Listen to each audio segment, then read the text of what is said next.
اعوذ باللہ السمیع العلیم من الشیطان اللعین الرجیم بسم اللہ الرحمن الرحیم۔ تمام ناظرین محترم اور سامعین محترم کی خدمت میں عرض سلام ہے، اور بعد السلام تمام تعریفیں اس خالق کائنات کے لیے جس کے قبضہ قدرت میں تمام عالمین کا نظام ہے۔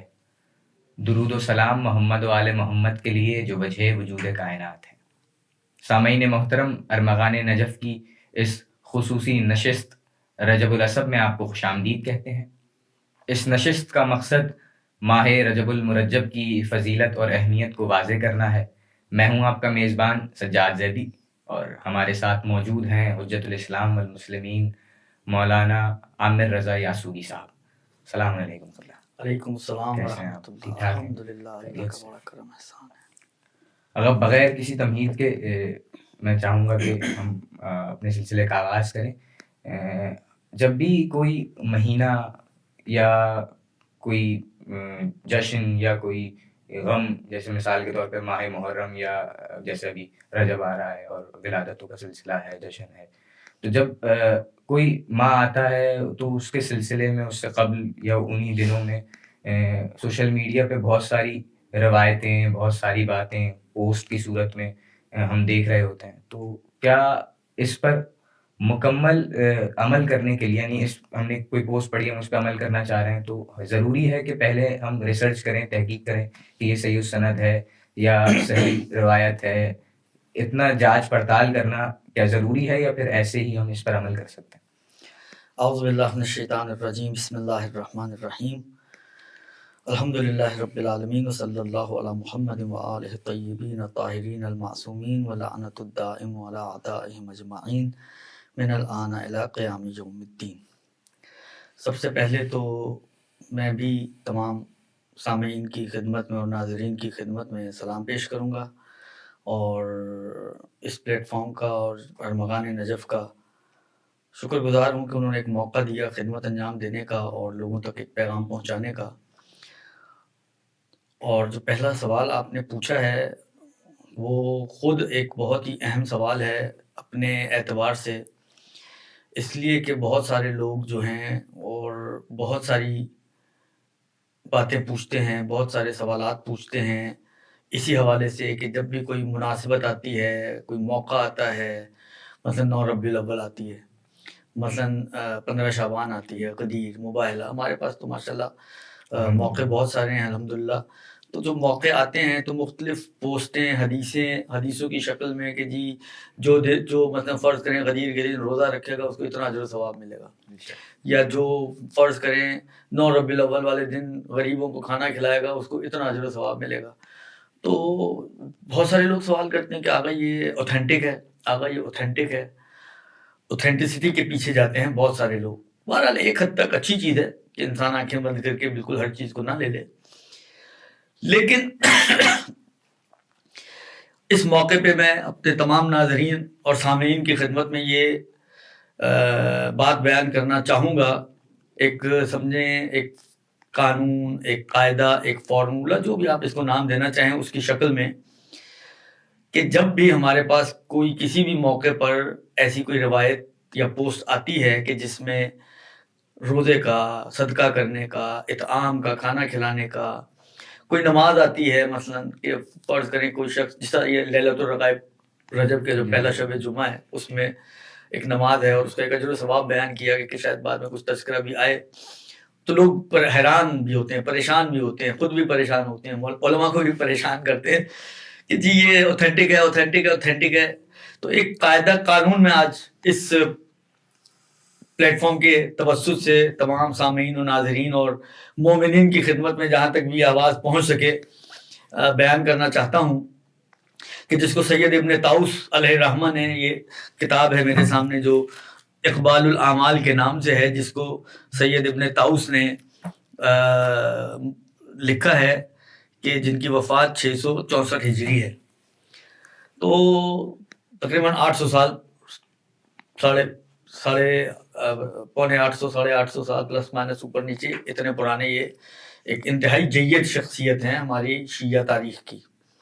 تو انہوں نے یہ کتاب لکھی، اس میں ایک بات کہی ہے، وہ میں شیئر کرنا چاہتا ہوں اپنے تمام سامعین و ناظرین کی خدمت میں، وہ یہ ہے کہ دیکھیں ہمارے پاس، مجھے یاد پڑتا ہے جب ہم قم میں ہوا کرتے تھے، اور خدا حفظ کرے اور ان کو صحت و سلامتی عطا کرے، آغا وحید خراسانی دامہ ذلو، ان کے درس خارج میں ہم جایا کرتے تھے، تو وہاں پر ایک جب یہ حدیثوں کا ایک پورا سمجھیں ایک گروہ ہے، جب ان حدیثوں کی بات آئی تو اس وقت بھی انہوں نے یہ باتیں کہی تھیں، یعنی ملتی جلتی باتیں ہیں، تو سمجھیں آغا وحید اور سید طاؤس ان کے بیانات کی روشنی میں ایک قاعدہ دینا چاہ رہا ہوں جو ان روایتوں سے استفادہ ہوا ہے، کہ جس کو سید نے یہاں پر نقل بھی کیا ہے روایتوں کو، بعض روایتیں پیغمبر سے، اچھا یہ روایتیں ایسی ہیں کہ جو اہل سنت کے پاس بھی موجود ہیں، اچھا، اور آپ کو معلوم ہے کہ اہل سنت کے پاس تو عام طور پر پیغمبر سے ہی روایتیں ہوتی ہیں، تو پیغمبر کی روایت بھی ہے، اور ہمارے پاس تو کیونکہ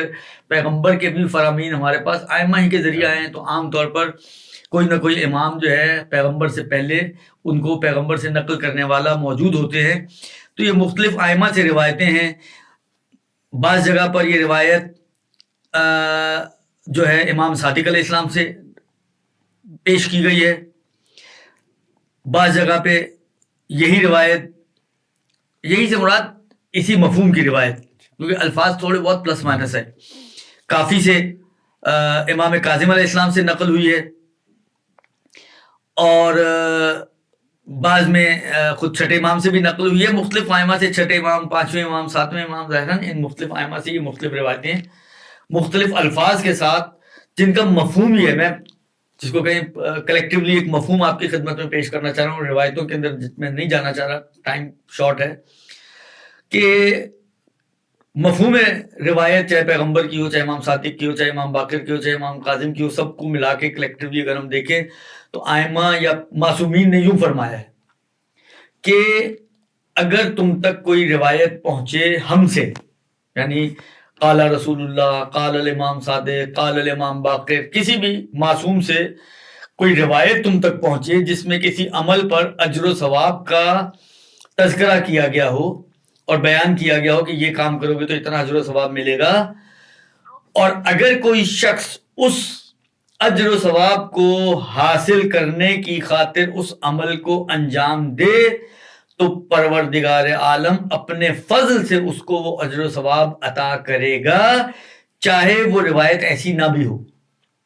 اور بعض میں جو مجھے اس وقت یاد پڑ رہا ہے جملہ یہ ہے کہ وَلَوْ لَمْ نَقُلْهُ، چاہے ہم نے نہ بھی کہی ہو، جھوٹی روایت ہو، بالکل جھوٹی روایت، کسی نے جال کی ہو، گھڑی ہو اور ڈال دی مارکیٹ میں، لیکن اگر کوئی اس اجر و ثواب کو دیکھ کے، کبھی رسول خدا نے فرمایا کہ کوئی روزہ رکھے گا تو یہ ثواب ملے گا، رسول خدا نے فرمایا کہ کوئی نماز پڑھے گا تو یہ ثواب ملے گا، رسول خدا نے فرمایا یا کسی معصوم امام نے فرمایا کہ کوئی یہ کام کرے گا تو اس کے اوپر یہ پروردگار عالم عطا کرے گا، تو کرو، ثواب حاصل کرنے کی خاطر کرو، پروردگار عالم اب بے فکر ہو جاؤ تم۔ وہ روایت اوتھینٹک تھی، وہ میں نے کہا نا روایت کا جملہ لو لم نقل ہو، چاہے ہم نے نہ بھی کہا ہو، پھر بھی پروردگار عالم اپنے فضل و کرم سے اور لطف سے تمہیں نوازے گا۔ لہذا اب ان روایتوں کی روشنی میں اور اس قاعدے اور قانون کی روشنی میں کتنا آسان ہو گیا کام ہمارے لیے۔ آپ کوئی بھی پوسٹ دیکھیں کسی بھی ادارے کی ہو، دیکھیں ہمارے سامنے بعض ادارے ایسے ہیں کہ جن کے اوپر انسان ان کے کام کو دیکھنے کے بعد ایک اعتماد ان کا پیدا ہو چکا ہے، تو آپ کہتے ہیں جی فلاں ادارے کی ہے، وہ کہتے ہیں چلو ٹھیک ہے، انہوں نے کہا بس ٹھیک ہے، اس کا مطلب ہے انہوں نے کہیں نہ کہیں سے دیکھ کر یا تحقیق کر کر یا بلاخر کسی کتاب سے نکالی ہوگی، کوئی بنائی نہیں ہوگی۔ صحیح۔ کچھ ادارے ایسے ہوتے ہیں جو بلاخر نئے وجود میں آ رہے ہیں، ابھی ان کا کام اتنا مارکیٹ میں نہیں آیا، آسان الفاظ میں عرض کر رہا ہوں، یعنی لوگوں کے سامنے پیش نہیں ہوا ہے، اس کی وجہ سے ابھی وہ اعتبار اور وہ وثوق نہیں آیا، تو لوگ سوال کرتے ہیں جی فلاں ادارے کا یہ پوسٹ آئی ہے، اس کے بارے میں آپ کیا کہتے ہیں؟ تو کسی سے کچھ پوچھنے کی ضرورت ہی نہیں ہے، صرف آپ کے سامنے کوئی اگر روایت آتی ہے جس میں کسی عمل اور فعل پر پروردگار عالم نے اجر و ثواب کا وعدہ کیا ہے، کہنے والا بس معصوم ہونا چاہیے، چاہے اول معصوم ہو، اولنا محمد، اوسطنا محمد، آخرنا محمد، کلنا محمد، کسی بھی محمد سے وہ روایت اگر آئی ہو، آپ اس پر اجر و ثواب کی خاطر عمل کر لیں تو آپ کا سب کچھ کور ہو جائے گا. آپ کے اوپر بس یہ ہے کہ جس کو ہمارے علماء کہتے ہیں نا, یہ لفظ شاید سنا ہوگا, آپ نے تو یقیناً سنا ہوگا, باقی ناظرین سامعین کے لیے بھی شاید فیملیئر لفظ ہو, کہ رجائے مطلوبیت کی نیت سے انجام دیں.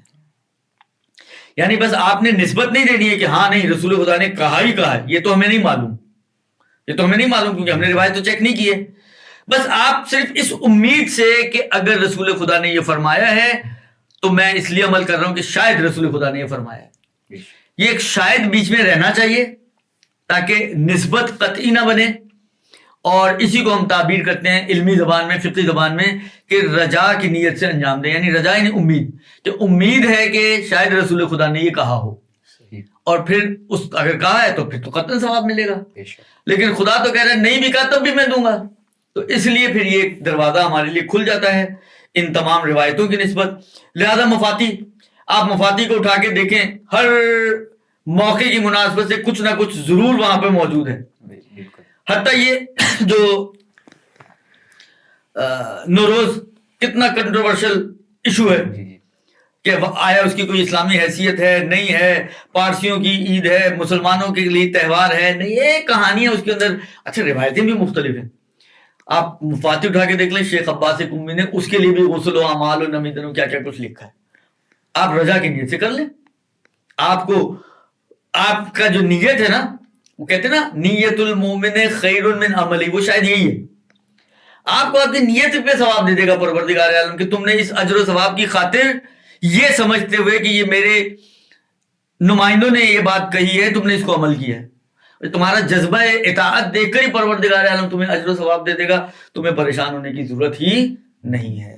تو اس لیے رجب ہو, شعبان ہو, رمضان کے اعمال ہوں, اس کی دعائیں ہوں, اس کی نمازیں ہوں, یا اور دوسرے موقعوں کی نمازیں, دعائیں وغیرہ جو مفاتی میں موجود ہیں یا غیر مفاتی میں موجود ہیں, ان کو آپ رجا کی نیت سے آنکھیں بند کر کے, جس کو کہیں قلب مطمئن کے ساتھ آپ عمل کر سکتے ہیں.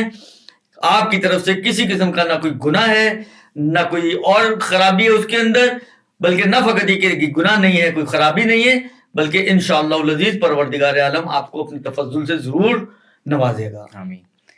اچھا, تو یہ آپ نے بڑا اچھا خوبصورت جواب ہمیں دیا, ہمیں بھی دیا, سامعین کو بھی دیا, ناظرین کو بھی دیا, اور جو آپ نے گفتگو کی ماشاءاللہ, کیونکہ ہمارے اس نشست کا جو موضوع ہے وہ رجب الاسب ہے, تو ماہ رجب کی جو اہمیت ہے آپ اس کو تھوڑا سا واضح کریں تاکہ سننے والوں کے لیے اور ہمارے لیے بھی کچھ, کہ ماہ رجب کی جو اہمیت ہے. جی دیکھیں, ویسے تو شہور کل کے کل شہور یعنی مہینے جو ہیں وہ خدا کے بنائے ہوئے ہیں, جیسے کہ قرآن میں بھی موجود ہے.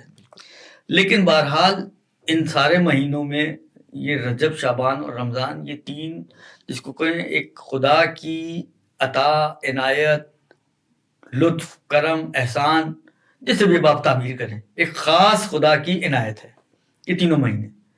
اچھا, ابھی ہم اس بحث میں نہیں پڑھنا چاہتے, اور نہ بعض جگہ پہ پڑھنا بھی نہیں چاہیے, جو ہمارے بعض اوقات لوگ پڑھ جاتے ہیں کہ رجب کی اہمیت زیادہ ہے شعبان کی, اور شعبان کی زیادہ تو یہ رمضان کی. یہ باتیں ہو رہی ہیں ہر مہینے کو اس کو اسی کے حساب سے دیکھتے ہوئے, ابھی آپ کمپیریزن میں نہ آئیں. لہذا ابھی جتنی بھی بات ہو رہی ہے یا جو بھی روایت میں ابھی آپ کی خدمت میں پیش کرنے جا رہا ہوں, وہ رجب کو دیکھیں کہ رجب کے بارے میں یہ بات آئی ہے. رجب کو شعبان کے تناظر میں دیکھیں اور رجب کو رمضان کے تناظر میں دیکھیں, یہ کام ابھی آپ نہ کریں. ابھی صرف ہم رجب کو رجب ہی کے اعتبار سے دیکھیں کہ اگر یہ مہینے ہم دیکھیں تو رجب کی کیا اہمیت ہے اور کیا فضیلت ہے.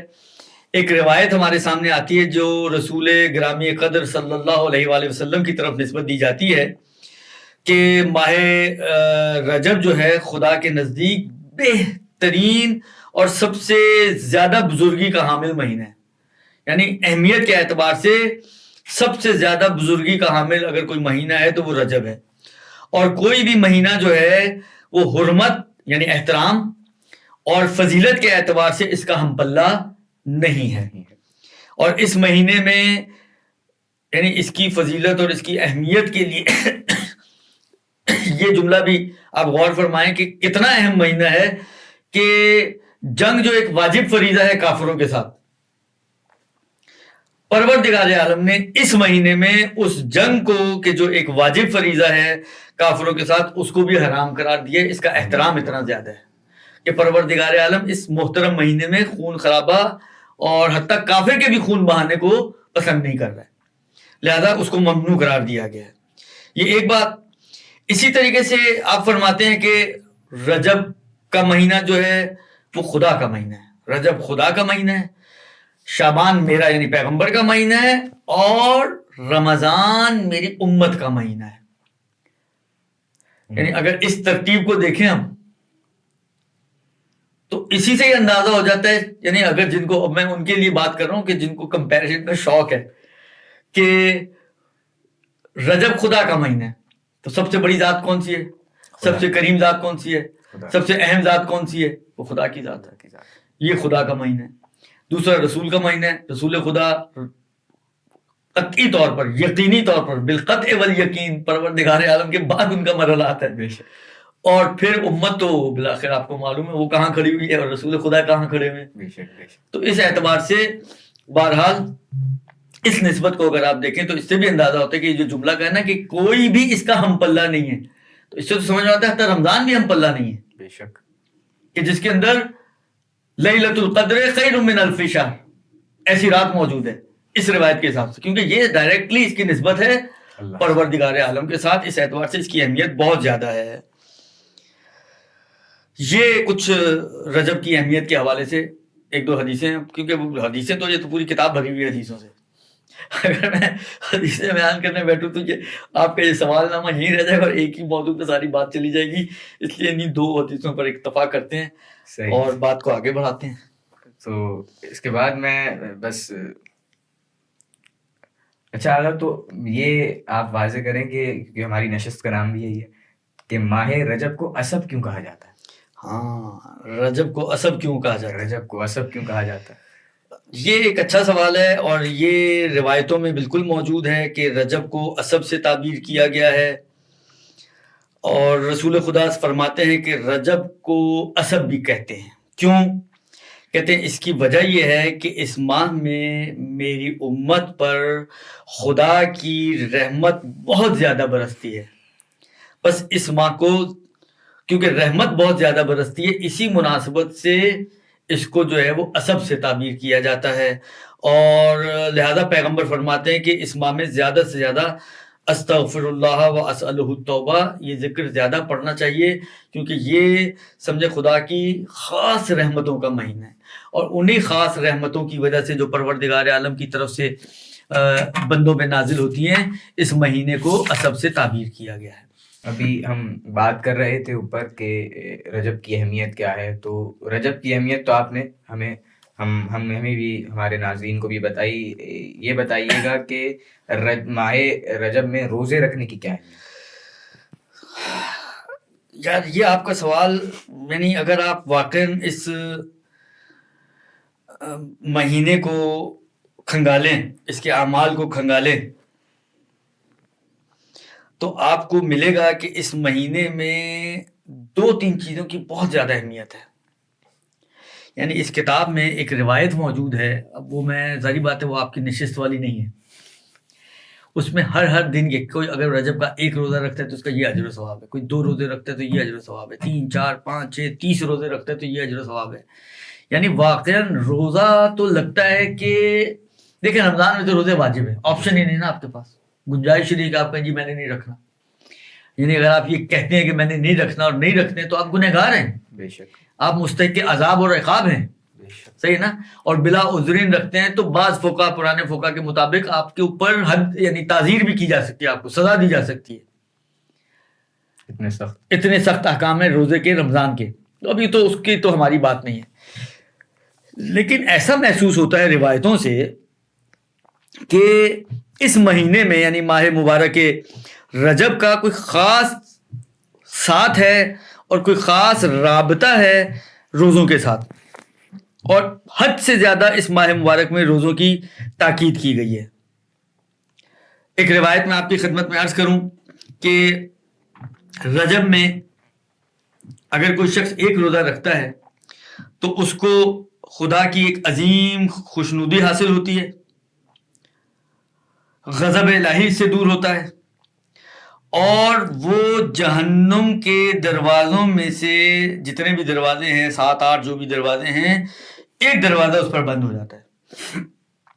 اگر کوئی شخص پورے رجب میں 30 دنوں میں سے کوئی ایک دن کا روزہ رکھتا ہے، اب آپ سوچیں کہ کیا اس مہینے کی خصوصیت ہوگی؟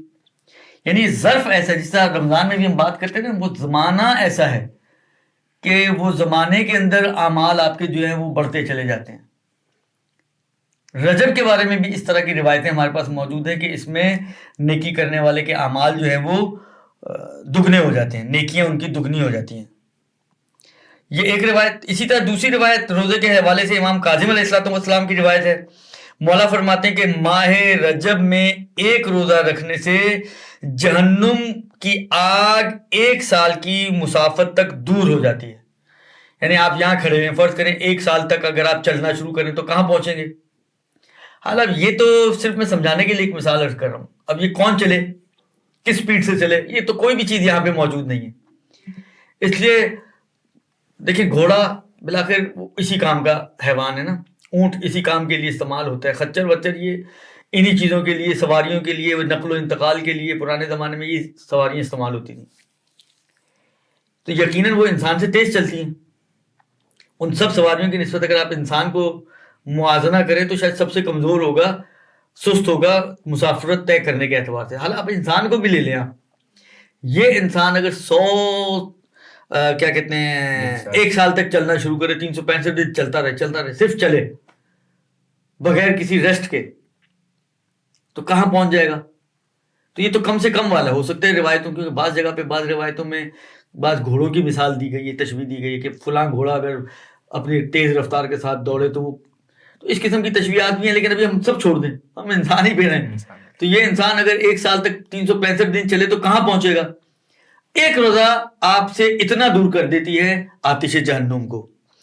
اور پھر فرماتے ہیں کہ جو شخص اس ماہ میں 3 دن روزے رکھے تو جنت اس پر واجب ہو جاتی ہے۔ ایک روزہ رکھے تو جہنم سے اتنا دور، 3 روزے رکھے تو جنت اس کے لیے واجب ہو گئی۔ یہ ماہ مبارک رجب کے روزے کا اجر و ثواب۔ اسی طرح امام کاظم علیہ السلام کی ایک روایت ہے کہ بہشت میں ایک نہر ہے جس کا نام ہے رجب، نہر کا نام ہی رجب ہے، اور جس نہر کا پانی دودھ سے زیادہ سفید اور شہد سے زیادہ شیرین، دودھ سے زیادہ سفید، یعنی ہم تو عام طور پہ کسی چیز کی سفیدی کو تشبیہ دیتے ہیں تو دودھ سے ہی دیتے ہیں، سب سے زیادہ سفید ہمیں وہی نظر آتا ہے، اس سے بھی زیادہ سفید اور شہد سے بھی زیادہ میٹھا اس نہر کا پانی ہے۔ جو شخص ماہ رجب میں 1 دن روزہ رکھے گا، پروردگار عالم اس نہر سے اسے سیراب کرے گا۔ یعنی یہ خاص رجب میں منیمم 1 روزہ رکھنے والے کے لیے ہی وہ نہر ہے، یعنی اس نہر سے شعبان میں رکھنے والے، روزہ رکھنے والوں کو نہیں پلایا جائے گا۔ ہو سکتا ہے ان کے لیے کوئی اور نہر ہو، لیکن اس نہر سے جو رجب والی نام کی نہر ہے، شعبان والوں کو، رمضان والوں کو، شوال میں جو 6 روزے رکھتے ہیں ان کو آگے پیچھے دائیں بائیں کسی کو نہیں سیراب کیا جائے گا، صرف وہی شخص سیراب ہوگا جو رجب میں منیمم 1 روزہ رکھے گا۔ یہ منیمم ہے کہ اگر 1 روزہ بھی رکھ لیے تو وہ اس کا مستحق ہو جائے گا کہ اس کو جو ہے وہ اس نہر سے سیراب کیا جائے۔ یہ میں نے کہا نا، اس کے علاوہ روایتیں تو بہت زیادہ ہیں، میں کیا آپ کی خدمت میں عرض کروں اس مہینے کے روزوں کی بارے میں۔ یہ فعلاً ابھی آپ ان 2-3 روایتوں پر اکتفا کریں تو میرے خیال میں، البتہ ایک روایت مجھے جو یاد پڑ رہی ہے وہ خاص 3 دنوں کے بارے میں ہے رجب کے، کہ رجب کے مہینے میں 3 دن یعنی جمعرات، جمعہ اور ہفتے کو روزہ رکھے، کیونکہ روایت ہوئی ہے کہ جو حرام مہینوں کے ان دنوں میں، اچھا دیکھیں 3 دن روزہ رکھنے کی تو بھی بات آئی نا، اب وہی والی بات ہے، آپ اگر 2 چیزوں کو مرج کر لیں تو ایک تیر میں 2 شکار ہو جائیں گے۔ 3 دن والے روزے کا بھی کہا کہ جنت اس پہ واجب، امام کاظم کی روایت۔ ایک اور روایت میں یوں آیا ہے کہ جو حرام مہینوں میں ان 3 دنوں میں روزے رکھے یعنی جمعرات جمعہ اور ہفتہ تو پروردگار عالم اس کو 900 برس کی عبادت کا ثواب عطا کرے گا. صحیح. تو اب 3 روزے جو اگر رکھنے ہیں آپ نے وہ 3 یہی جمعرات جمعہ ہفتہ رکھ لیں آپ تو اس روایت پہ بھی عمل ہو گیا تو 900 سال کی عبادت بھی مل گئی. صحیح. اس کا جو ثواب بھی آپ کو مل گیا اور 3 روزے رکھنے کی وجہ سے جنت آپ پر واجب ہو گئی وہ روایت بھی مل گیا. ایک روزہ رکھنا آپ نے یعنی 3 روزے. لیکن دن آپ اگر یہ چوز کر لیں اچھا اب اس میں کوئی قید نہیں ہے کہ پہلے ہفتے کے ہو یا دوسرے جب آپ کو موقع ملے پورے 30 دنوں میں سے کوئی بھی ایک جمعرات جمعہ ہفتہ آپ یہ 3 روزے رکھ لیں. تو یہ بات آپ سوچیں 900 سال کی عبادت کم عبادت نہیں ہے. ہماری زندگیاں 80-84 سال سے اوپر ہی جاتی ہیں. خیر من الف شہر وہ الف شہر جس کی عبادت کا تذکرہ قرآن نے کیا ہے وہ شب قدر کے لیے 84 سال تقریباً بنتے ہیں. ظاہر جو میرے ذہن میں اس وقت کہ جو نارمل ایک انسان کی عمر جتنی یہ 900 سال ہے. 900 سال یعنی 10 ٹائم سے بھی زیادہ. 84 کے 10 ٹائم ملا لیں 840 یہ پھر 900 ہے 60 سال ابھی بھی زیادہ ہے. تو اتنا اس کو اجر و ثواب ملے گا اس عبادت کا. اچھا ابھی آپ نے روزوں کی جو ہے اتنی زیادہ اہمیت بتائی کہ ماہ رجب میں اگر ہم روزے رکھتے ہیں تو ایک روزہ رکھنے پہ اتنا 3 روزے رکھنے پہ اتنا اور پھر دوسری روایت کے مطابق تو اگر کوئی شخص ہے وہ روزہ نہیں رکھ پا رہا تو کوئی اس کے برعکس کوئی عمل کرے وہ ایسا جو اس کو اتنا ثواب مل جائے. جی ہاں ہمارے پاس ایک روایت ہے جو رسول اکرم صلی اللہ علیہ وسلم سے ایک سوال پوچھا کسی نے. جو آپ نے سوال مجھ سے پوچھا آپ کا سوال کسی نے یہ رسول خدا سے پوچھا کہ اگر کوئی شخص کسی کمزوری یا بیماری یا مثلا عورت ایام عادت میں ہوتی ہیں اپنی ناپاکی کی وجہ سے ماہ رجب کے روزے نہ رکھ سکے اور ان کو رکھنے سے عاجز ہو جائے تو وہ کون سا ایسا کام کرے کہ اس کو یہ سارا اجر و ثواب روزوں کا مل جائے. اس کا کوئی آلٹرنیٹو ہے؟ تو پیغمبر نے جواب دیا ہر دن کے عوض مسکینوں کو روٹی بطور صدقہ عطا کرے. ہر دن کسی کو کھانا کھلائے کسی غریب مسکین کو کھانا کھلائے. تو ہر دن کے بدلے جب وہ کسی کو کھانا کھلائے گا مسکین کو تو پیغمبر کہتے ہیں کہ اس کی قسم جس کے قبضے میں میری جان ہے جب وہ اس انداز سے ہر دن کے بدلے میں صدقہ کرے یعنی کھانا کھلائے تو وہ ان تمام چیزوں کو پالے گا جو میں نے بیان کی ہیں. جو بھی اجر و ثواب میں نے روزے کے بارے میں بیان کیے وہ اس تمام کو پالے گا اور اس سے بھی زیادہ اس کو عطا کیا جائے گا. بے شک اگر آسمان اور زمین کی تمام مخلوق اس کے ثواب تک پہنچنے کے لیے اکٹھی ہو جائیں تب بھی وہ اس ثواب کے 10ویں حصے کو بھی حاصل نہیں کر سکتی جو اس کو شخص کو جنت میں فضیلت اور درجات میں سے حاصل ہونے والی ہے. اچھا تو یہ ابھی آپ نے جیسے بیان کیا کہ اگر کوئی شخص روزہ نہیں رکھ سکتا تو وہ کھانا کھلائے صدقہ کر دے. تو صدقے کی ایک بات آ گئی ایک اس سے پہلے ہم بات کر رہے تھے کہ روزے کے اوپر تو وہ کون سے اعمال ہیں اس مہینے کے جن کی تاکید کی گئی ہے کہ یہ اعمال کثرت سے انجام دیے جائیں؟ آیا وہ روزہ ہیں یا وہ نمازیں ہیں کوئی؟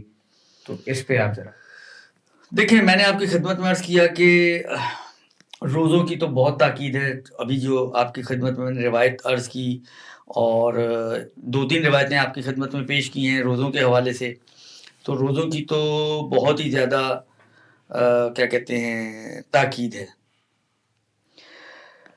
اس کے علاوہ کچھ نمازیں ہیں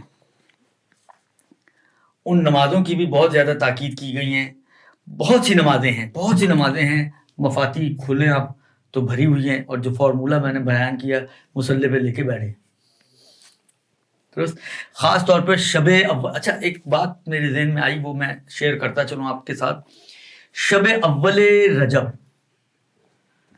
جاگنے کے اعتبار سے ان راتوں میں سے اہم ترین رات ہے کہ جن میں جاگنے کا حکم دیا گیا جیسے لیلۃ القدر جیسے شوائے قدر ہے یا بعض اور راتیں ان میں ایک اہم ترین رات ہے. لہذا کیونکہ عبادت کی رات ہے دعاؤں کی رات ہے تو یہ جتنی بھی آپ کر سکیں اس رات جاگیں بھی اور اس رات انہی نمازوں میں سے جن کو آپ اس رات میں قرار دے سکیں، جو کہا کہ جی رجب میں ایک مرتبہ کوئی یہ نماز پڑھ لے، تو وہ کم سے کم آپ پہلے ہی دن پڑھ لیں. آگے توفیق ملنی ہے نہیں ملنی ہے تو اللہ ہی کو پتہ ہے، آگے ہم نے زندہ رہنا ہے یا نہیں رہنا یہ بھی اللہ کو پتہ ہے. تو جو موقع مل رہا ہے رات جاگنی تو ہے ہی، اور جاگنے کا مطلب یہ نہیں ہے کہ یہ پب جی لے کے بیٹھے رہیں یا میچ چل رہے تو آپ میچ لگا کے بیٹھے رہیں. یہ جاگنے کا یہ کم سے کم رجب میں تو یہ مراد نہیں ہے. درست؟ یعنی جاگنے کا مطلب یہ ہے کہ رات جاگیں، عبادت میں گزاریں، خدا کے ساتھ راز و نیاز کریں، خدا کے ساتھ دعا، مناجات، نمازیں ان میں لگائیں. تو اس کے حوالے سے جتنی بھی یہ نمازیں، میں نے کہا نا کہ میں صرف ایک نماز کی طرف اشارہ بلکہ 2 نمازوں کی طرف اشارہ کروں گا. آپ نے نماز کا پوچھا ہے، اور باقی جو ہے یہ ہے کہ مفاتی کو اٹھا لیں، آپ بھری ہوئی ہے، آپ اس کے مطابق جو جتنی آپ کے لیے میسر ہو. دیکھیں ایک چیز اور بھی، ایک آگاہی خیراتی ہے ایران کے عالم دین، اور بعض اوقات وہ ٹی وی پہ ان کے پروگرامز آتے ہیں تو کوئی بات جو کہتے ہیں وہ انسان کے دماغ میں چپک جاتی ہے، کوئی اچھی بات ہوتی ہے یا وہ ایک دفعہ وہ ایک مجھے اچھی لگی. بہرحال اب وہی والی بات ہے، ہر شخص کا ذوق اپنا اپنا ہوتا ہے، کسی کو کہے کہ یار یہ کیا بات ہوئی، لیکن میں اپنے ذوق کے حساب سے بول رہا ہوں کہ مجھے یہ اچھی لگی یہ بات. وہ یہ بات ہے کہ کہتے ہیں کہ لوگ بعض اوقات یہی مفاتی لے کے بیٹھ گئے، ایک نماز، دوسری نماز، کوئی 10 رکعت، کوئی 2 رکعت، کوئی 8 رکعت، اور پڑھ کے بیچارہ انسان جس کو کہتے ہیں نا ہانپنے لگتا ہے، یار یہ کیا نمازوں پہ نمازیں. تو انہوں نے ایک اچھی بات کہی تھی، کہتے ہیں دیکھیں یہ ضروری نہیں کہ آپ ساری ہی لے کے بیٹھ جائیں. کہتے ہیں اس لیے کہ آپ دیکھیں کوئی امام کاظم سے، کوئی امام باقر سے، کوئی امام صادق سے، یہ تو جب کتاب بنائی گئی تو سب ایک جگہ آ گئی. ورنہ فرض کریں امام کاظم کے پاس جس نے آیا ہے جو امام کاظم سے روایت والی نماز ہے، تو امام نے صرف اس کو وہی ایک نماز بتائی ہے. بے شک وہ امام نے نہیں کہا کہ مجھ سے پہلے میرے جد امام باقر یہ بتا چکے ہیں اور امام صادق نے یہ بتایا اور اب میں یہ بتا رہا ہوں، ایڈ نہیں کیے. اسی طرح امام باقر کے پاس جو آیا ہے اس کو امام باقر نے بس ایک ہی نماز بتائی ہے. تو آپ یہ ساری نمازیں دیکھیں جو آپ کو لگے کہ یہ سب سے زیادہ بینیفیشل لگ رہی ہے مجھے اجر و ثواب کے حساب سے، اپنی ہمت اور حوصلے کے حساب سے. مستحبات کے لیے تو مولا کا فرمان بھی ہے کہ جب ہمت ساتھ دے تو اس کو انجام دو ورنہ چھوڑ دو. تو اب دیکھیں میں کسی کو وہ نہیں کرنا چاہتا کہ وہ مستحبات سے پیچھے ہٹ جائے، لیکن صرف یہ سمجھانا چاہتا ہوں کہ مستحبات کو بوجھ نہ بناؤ، مستحبات کو مستحبات رہنے دو، نہ بوجھ بناؤ کہ آپ مفادی لے کے پریشان بیٹھے ہوئے کہ یہ تو ہو ہی نہیں رہی پوری، اور نہ ہی آپ اس مستحب کو کہو کہ یہ مستحب ہے سب کچھ مفادی کو بند کریں سائڈ میں رکھ دیں، اب کچھ بھی نہیں کر رہے، پب جی پہ لگے ہیں، میچ پہ لگے ہیں. تو افراط و تفریط نہیں ہونا چاہیے. جادۃ الوسطیٰ ہی الجادہ، درمیانی راستہ.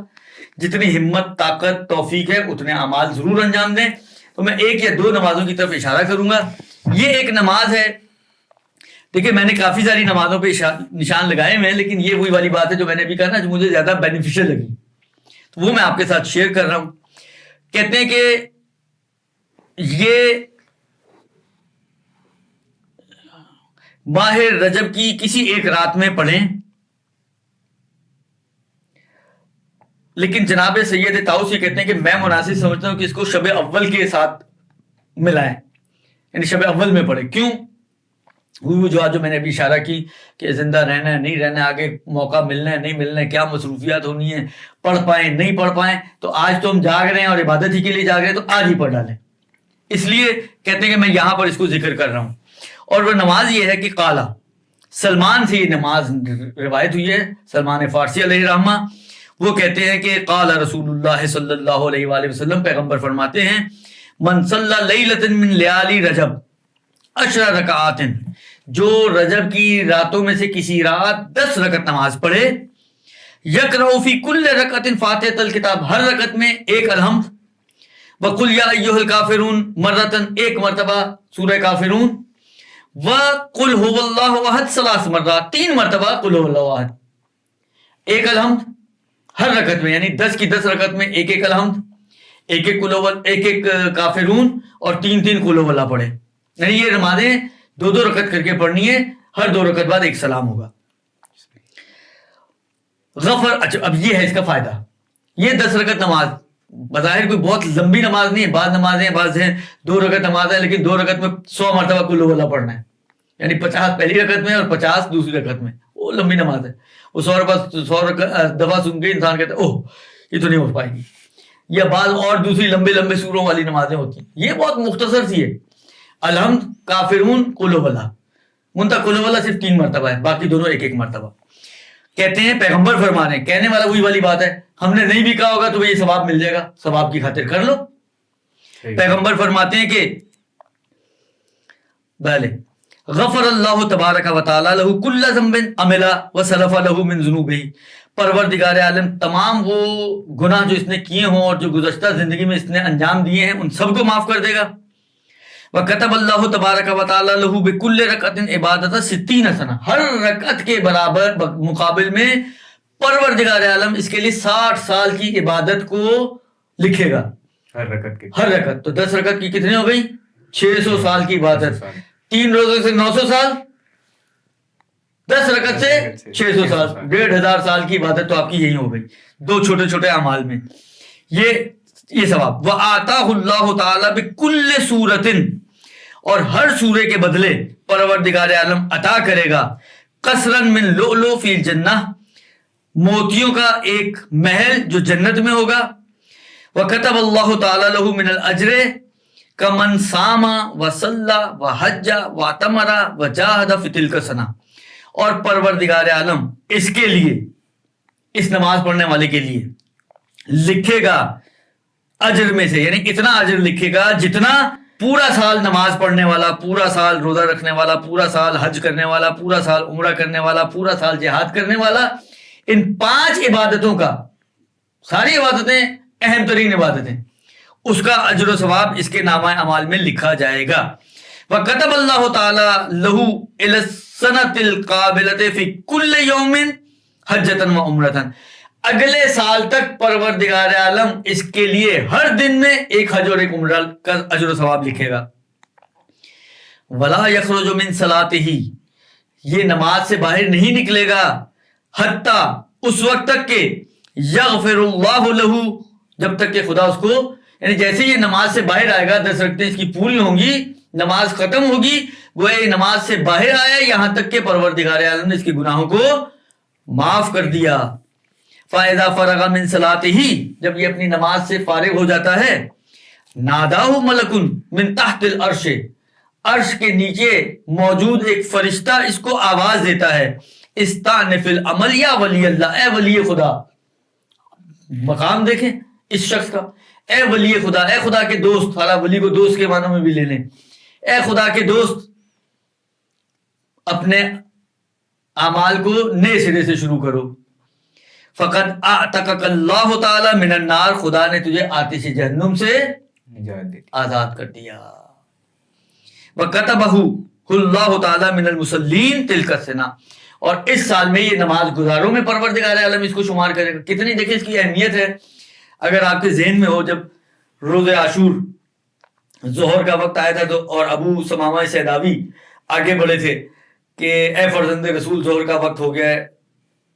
امام حسین نے آسمان کی طرف نگاہ کی, کہا ہاں ظہر کا وقت ہو گیا. اس وقت امام حسین ابو ثمامہ کو یہی دعا دے رہے ہیں کہ خدا تجھے نمازیوں میں سے, نماز گزاروں میں سے قرار دے. اور وہی عنوان کہ نماز گزاروں میں سے شمار ہونا, اس 10 رکعت نماز کے نتیجے میں پروردگار عالم اس سال اس کو نماز گزاروں میں سے قرار دے گا. وَإِن مَاتَ فِي مَا بَيْنَ ذَلِكَ, اور اگر اس اگلے سال سے پہلے مر گیا تو ماتا شہیدہ, شہادت کی موت مرا. وَاسْتَجَابَ اللَّهُ تَعَالَى دُعَاهُ, خدا اس کی دعا کو مستجاب کرے گا. وَقَضَىٰ حَوَائِجَهُ, خدا اس کی حاجتوں کو پورا کرے گا. وَآتَاهُ كِتَابَهُ بِيَمِينِهِ, کتنا مشکل مرحلہ ہے کہ جب, یعنی وہ مراحل جو قیامت کی ہولناک مراحل میں سے ایک مرحلہ نامہ اعمال حوالے کیے جانے کا مرحلہ ہے. اللہ, پیغمبر کہہ رہے ہیں, وہ یعنی واقع نبوی روایت ہے. پیغمبر وہ پیغمبر کے جن کو مشرکین مکہ جو نبی نہیں مان رہے لیکن سچا ضرور مان رہے ہیں, وہ سچا نبی کہہ رہا ہے کہ اگر یہ کیا کہتے ہیں یہ نماز پڑھتا ہے تو اس کو پروردگار عالم اس کے سیدھے ہاتھ میں اس کو نامہ اعمال عطا کرے گا. وَبَيَّضَ وَجْهَهُ، اور اس کے چہرے کو سفید کر دے گا یعنی نورانی کر دے گا. وَجَعَلَ اللَّهُ بَيْنَهُ وَبَيْنَ النَّارِ سَبْعَ خَنَادِقَ، اور پروردگار عالم اس کے اور جہنم کے درمیان 7 خندقیں کھود دے گا. 7 خندقیں یعنی اب نہیں جا سکتا. اب نہیں جا سکتا. یہ ایک یعنی یہ جو اجر و ثواب اس روایت میں مجھے ملا ہے نماز کے حوالے سے، پورے 30 دن میں 10 رکعت نماز ہے، البتہ 2 رکعت کر کے، اس خصوصیت کے ساتھ. کتنا اجر و ثواب. اسی سے آپ اندازہ لگا لیں کہ کیسا خدا کی بخشش کا مہینہ ہے، کیسا رحمت کا مہینہ ہے.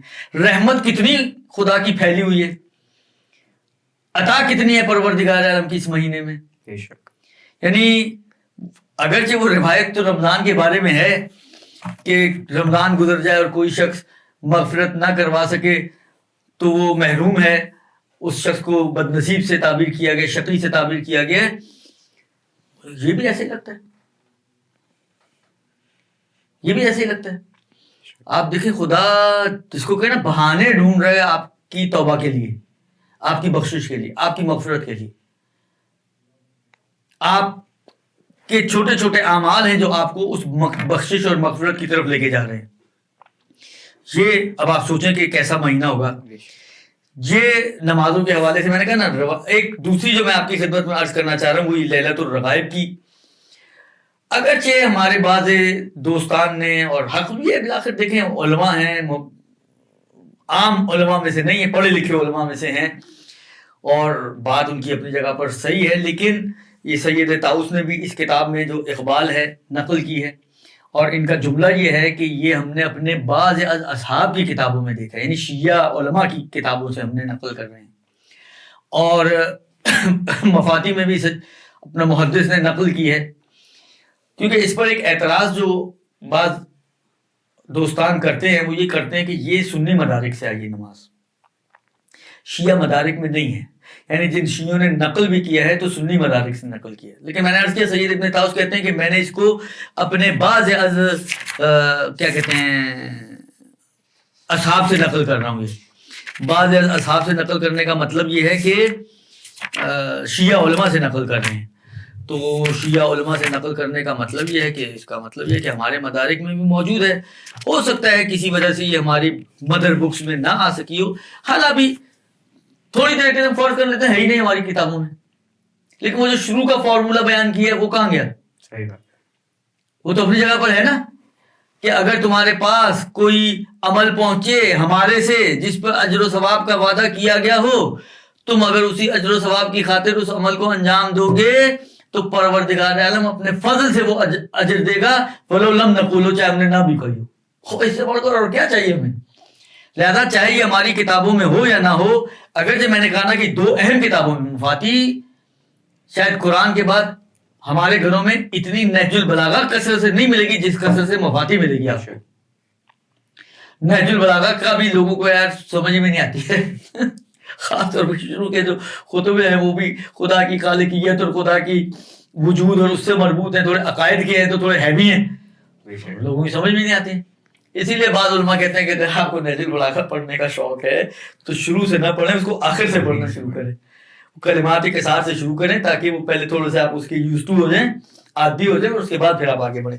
تو یہ کہتے ہیں کہ ماہ رجب کی رسول خدا سے روایت ہے. میں نے کہا نا رسول خدا، اب چاہے کہی ہو انہوں نے یا نہ کہی ہو، آپ عمل کریں اس ثواب کی خاطر اور رسول خدا کے احترام میں. تو آپ اگر رسول خدا کا احترام کریں گے تو خدا اپنے رسول کا حبیب کا احترام نہیں کرے گا مگر. بے شک. لہذا کہتے ہیں کہ ماہ رجب کی پہلی شب جمعہ اس سے غفلت نہ برتو، پیغمبر کہہ رہے ہیں، کیونکہ یہ ایسی رات ہے کہ جس کو فرشتے لیلۃ الرغائب کہتے ہیں، رغبتوں والی رات. یہ کیوں نام یہ رکھا گیا لیلۃ الرغائب؟ کہتے ہیں یہ نام اس لیے اس رات میں پر رکھا گیا ہے کہ جب اس رات کا تھوڑا سا حصہ گزر جاتا ہے تو آسمان اور زمین میں کوئی بھی فرشتہ ایسا باقی نہیں رہتا مگر یہ کہ وہ کعبہ اور اس کے اطراف میں اکٹھے ہو جاتے ہیں. یعنی رجب کی پہلی شب جمعہ کعبہ میں چاہے ہمیں نظر آ رہے ہوں یا نہ آ رہے ہوں، سمجھیں آپ کعبے کے اطراف پر از ملائکہ ہے، پیغمبر کی فرمائش کے مطابق اکٹھے ہو جاتے ہیں۔ اس کے بعد خداوند متعال کا ارشاد ہوتا ہے، اے میرے فرشتوں، جو بھی چاہتے ہو مجھ سے مانگو، جو مانگنا ہے مانگ لو۔ اب دیکھیں فرشتے بھی بالآخر، شاید فرشتوں نے بی بی کی وہ حدیث جو امام حسن مجتبیٰ کے حوالے سے ہے کہ شب جمعہ بی بی جو ہے وہ دعا مانگ رہی تھی، انہوں نے امام حسن مجتبیٰ سن رہے تھے، انہوں نے دیکھا سارے اڑوسی پڑوسی سب کے لیے مانگی، نہیں مانگی تو اپنے لیے کچھ نہیں مانگا، اور اتنے میں فجر ہو گئی۔ تو جب امام حسن مجتبیٰ نے سوال کیا تو کیا کہا تھا؟ الجار ثم الدار، پہلے پڑوسی پھر گھر، بہت مشہور حدیث ہے جناب زہرا کی۔ تو شاید فرشتوں نے بھی یہی سنی ہوئی ہے حدیث ان کی شاید۔ تو جب کہا کہ جو مانگنا ہے مانگو، تو فرشتے عرض کرتے ہیں فرشتوں نے اپنے لیے کچھ نہیں مانگا، نہیں کہا کہ پروردگارہ ہمیں تھوڑا سا اپ گریڈ کر دے، ہمیں تھوڑا اور اوپر لے جا، ہم پہ تھوڑی اور نظر کرم فرما، کچھ اور عطا کر، 4 پر ہیں 4 کے 8 بنا دے، 8 پر ہیں تو 8 کے 16 کر دے۔ ایسی کوئی بات فرشتوں نے نہیں کی، فرشتوں نے ایسی کوئی بات نہیں کی۔ تو پھر کیا کہا فرشتوں نے؟ فرشتوں نے کہا کہ اے جو فرشتے عرض کرتے ہیں کہ ہماری حاجت یہ ہے کہ تو، یعنی اے خدا، تو رجب میں روزہ رکھنے والے افراد کے گناہوں سے درگزر فرما۔ فرشتے بھی فکر کر رہے ہیں ان افراد کی کہ جو گنہگار بندے ہیں، خدا کی رسول کی امت کی گنہگار امتی مخلوق، کہ جو روزہ رکھتا ہے تو ان کے گناہوں کو معاف فرما دے۔ اور اللہ تعالیٰ فرماتا ہے میں نے ایسا ہی کیا، یعنی میں نے ان کو معاف کر دیا۔ تو یہ اس بنا پر یہ رات جو ہے وہ لیلۃ الرغائب کہلاتی ہے۔ اور اب ایک سوال ہوئی کہ اس نماز کو کس نیت سے پڑھا جائے؟ تو میں نے عرض کیا کہ کوئی بھی عمل جو آپ کو مفاتی وغیرہ یا اعمال کی کتابوں میں ملے، اس کو رضا کی نیت سے کریں کہ پروردگارہ اس امید پر کہ شاید یہ تیرا حکم ہو یا تیرے رسول کا فرمان ہو، درست؟ تو ان کو رضا کی نیت سے پڑھیں تو اس کو پڑھنے میں کوئی حرج نہیں ہے۔ اور اب اس نماز کا کیا اجر و ثواب ہے؟ بات تو ہماری نماز میں چل رہی تھی، تو بیچ میں روزہ گیا لیکن بات نماز چل رہی تھی۔ تو فرماتے ہیں کہ یہ قبر میں کام آنے والی نمازوں میں سے ایک نماز ہے۔ پہلی رات کو ماہ رجب کی پہلی شب جمعہ کو لیلۃ الرغائب کہا جاتا ہے، ٹھیک ہے؟ اور اس شب کے لیے رسول اکرم سے ایک نماز نقل ہوئی ہے جس کے فضائل بہت زیادہ ہیں۔ ان میں سے ایک یہ ہے کہ اس نماز کی برکت سے کثیر گناہ معاف ہو جائیں گے۔ ابھی فرشتوں نے بھی روزہ رکھنے والے کے لیے دعا کی، نماز بھی پڑھے گا تو اس کے کثیر گناہ، بڑی تعداد میں گناہ جو ہیں معاف ہو جائیں گے۔ پھر فرماتے ہیں کہ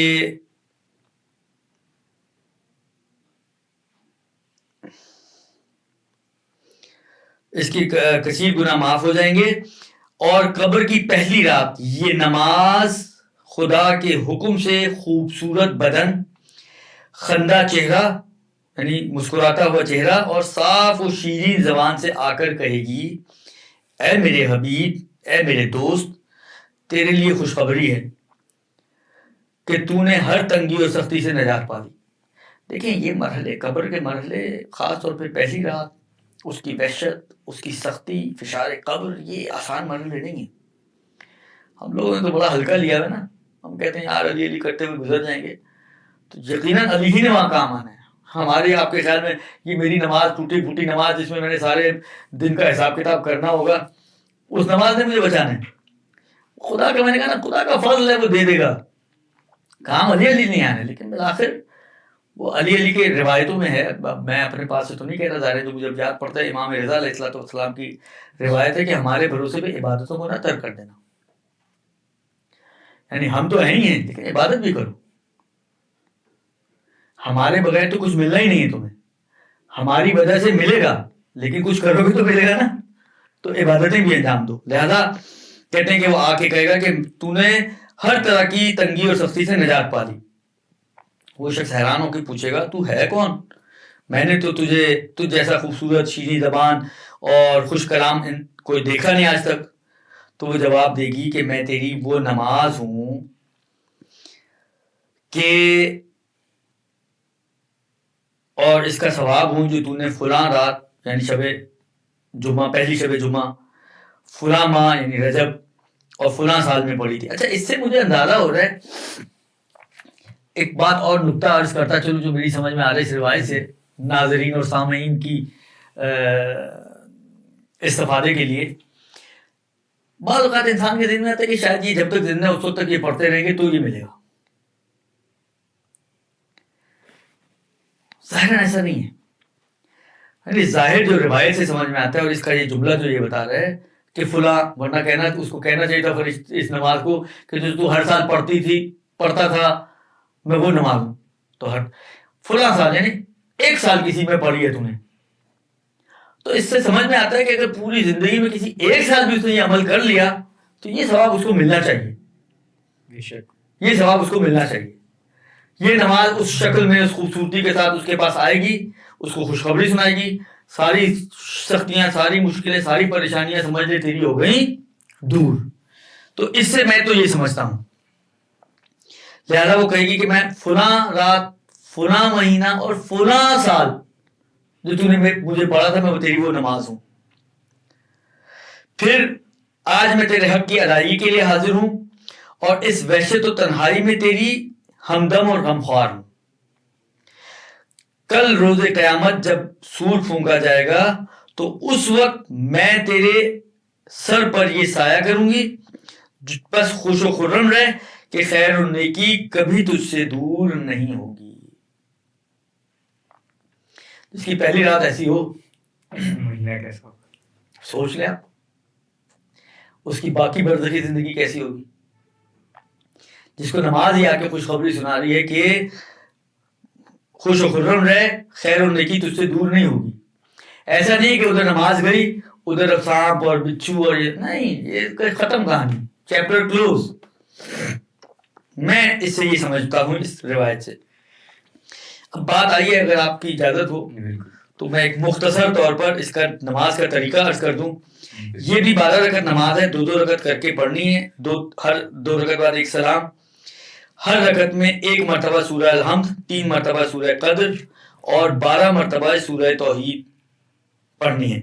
نماز تمام کرنے کے بعد 70 مرتبہ اللہم صلی علی محمد النبی الامی وعلی آلہ، یہ پھر سجدے میں جائیں اور 70 مرتبہ سبوح قدوس رب الملائکۃ والروح.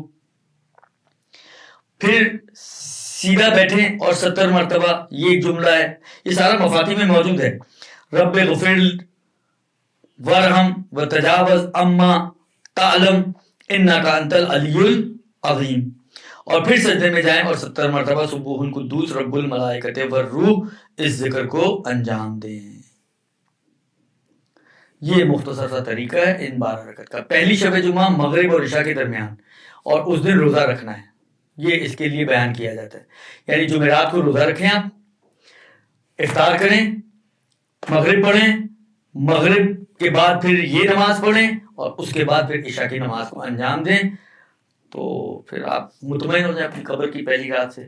پھر آگے 2 روزے اور رکھ لیں تو وہ جو پھر آگے 2 روزے اور رکھ لیں. یہ جمعرات ہے تو جمعہ اور ہفتہ ماشاء اللہ یہ 3 چیزیں ایک ساتھ مل گئی. 3 چیزیں تو 2 تیر ایک تیر میں 2 کی بجائے 3 شکار ہو گئے. آخری سوال بس آپ سے، ویسے تو اس کا جواب ہو گیا لیکن بس رسمی طور پہ کہ رجب، شعبان اور رمضان یہ 3 ماہ جو ہے ان کے درمیان کیا تعلق ہے آپس میں؟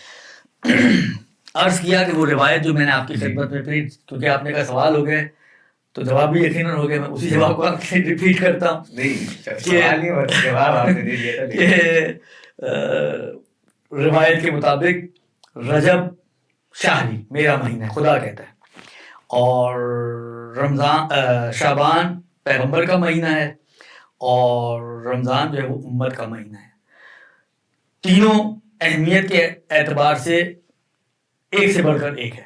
بے شک. یعنی اگر آپ کمپیریزن کو، میں نے پھر کہا نا کہ چھوڑ دیں، آپ کمپیریزن میں نہ پڑھیں، آپ رجب کو دیکھیں تو آپ کو لگے گا یہ پیک پر ہے.